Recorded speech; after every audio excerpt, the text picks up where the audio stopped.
How's it going, everyone? It's Sam. We have some news from some big Bitcoin buyers, and I am going long on Solana. Well, I was already long. I'm opening an even bigger position because I like where it's at.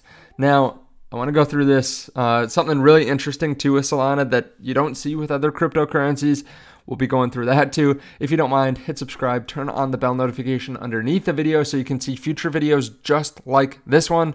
Also, if you want to trade crypto, check out the link underneath the video to Blofin. Make sure you understand the risks of leverage trading. But if you do and you want to leverage trade, you can use the link to Blofin. They also have a sign-up bonus right now. We consistently run different promotions. You can see this one.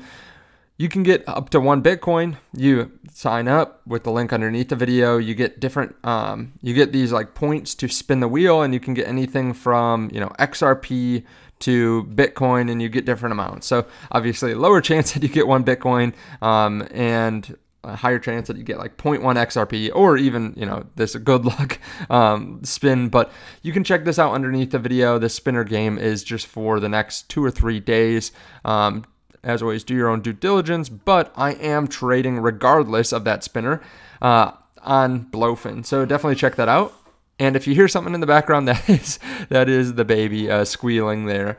But yeah, let's get into it. So Bitcoin down at 95.7. So a little bit red in the last 24 hours. Altcoins a little bit red too, 2 to 5%. Keep in mind, over the weekends, there's less volume, and holidays, there's less volume. So we could see a little bit of volatility if someone decides to dump. But we still have news that people are buying. Michael Saylor, he says orange dots on Saylor tracker are motivational. He's bought the last 7 weeks in a row. Now, I think that this could be a pretty big week. We'll have to wait until tomorrow to see what he ended up buying.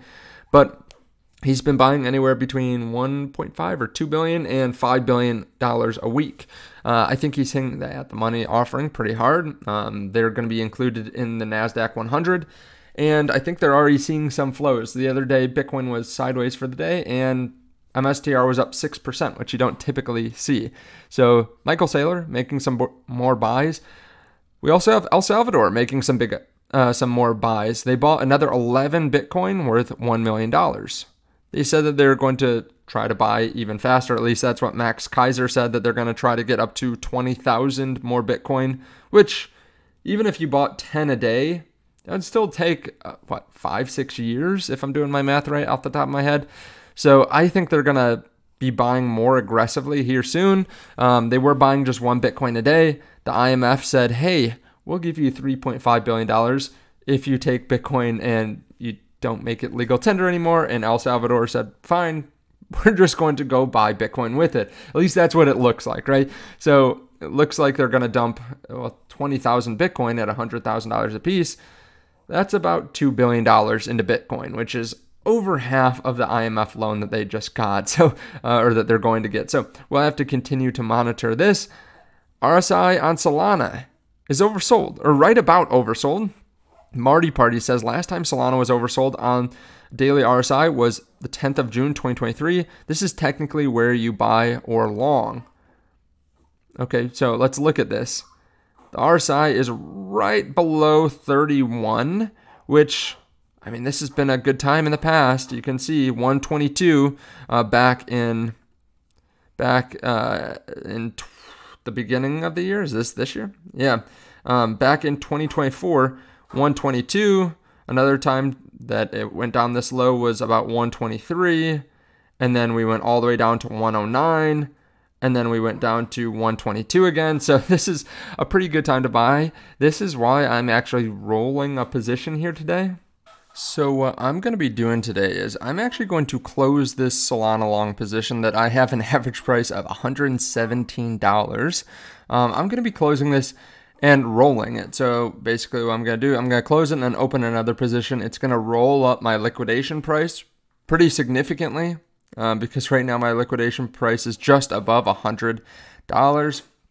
But this will allow me to actually put a lot more down. So like I said, we're at oversold levels.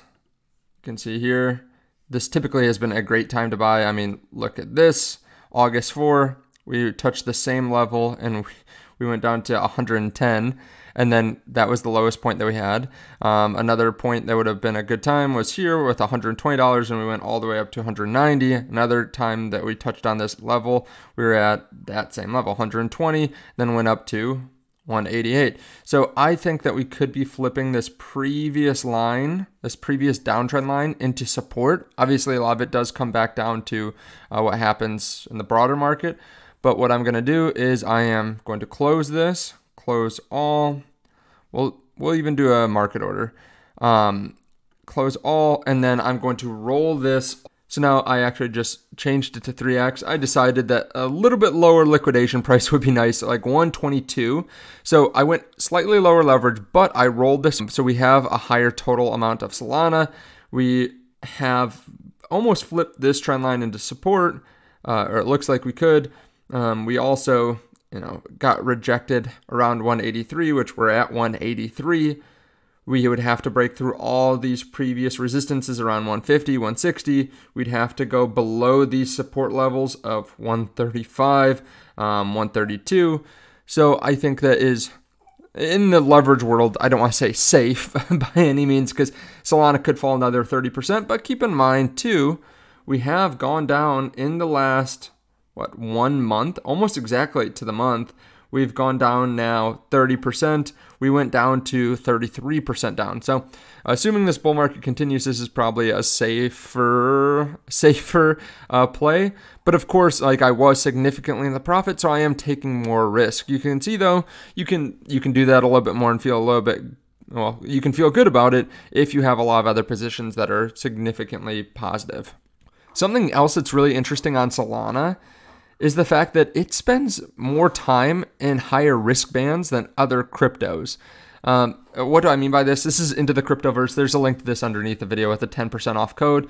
But there's this time and risk bands. Basically, when a crypto moves very quickly to the upside, it moves into higher risk bands. And you can see Solana moves very viciously. Like, it was at 0.2 risk and then pumped up all the way to 0.7 risk within a couple months, which is so odd. That doesn't really happen with other cryptos. You can see this here, like the distribution is not even. Right now, we're at a 0.634 or 637 risk, which we actually spend a lot of time in this area.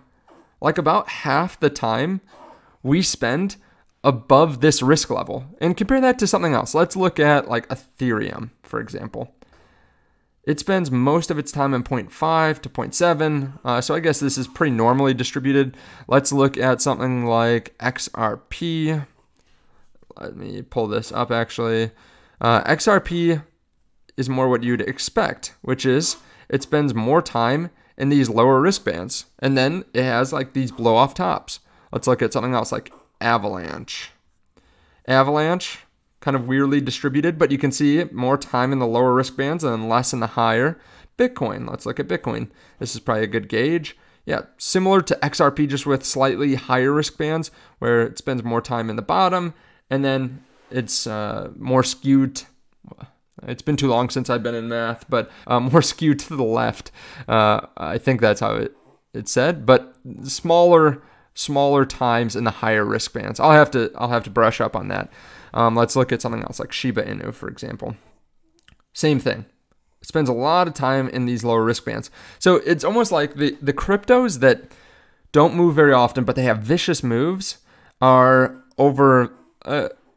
spending most of the time in the lower risk bands, which makes sense because most of the time it doesn't do anything, and then for a short period of time it just rampages. But Solana is so different. It rampages all the time and is in higher risk bands all the time. So yeah, at this point, it does seem like a good buying in point, so I am going long. But of course, do your own research. Like, this can dump more. I could lose that, thousands of dollars that I put into Solana. So do your own research. Thank you so much for watching. I really do appreciate it. And let me know your thoughts. Check out Blofin underneath the video, and I'll see y'all in the next one.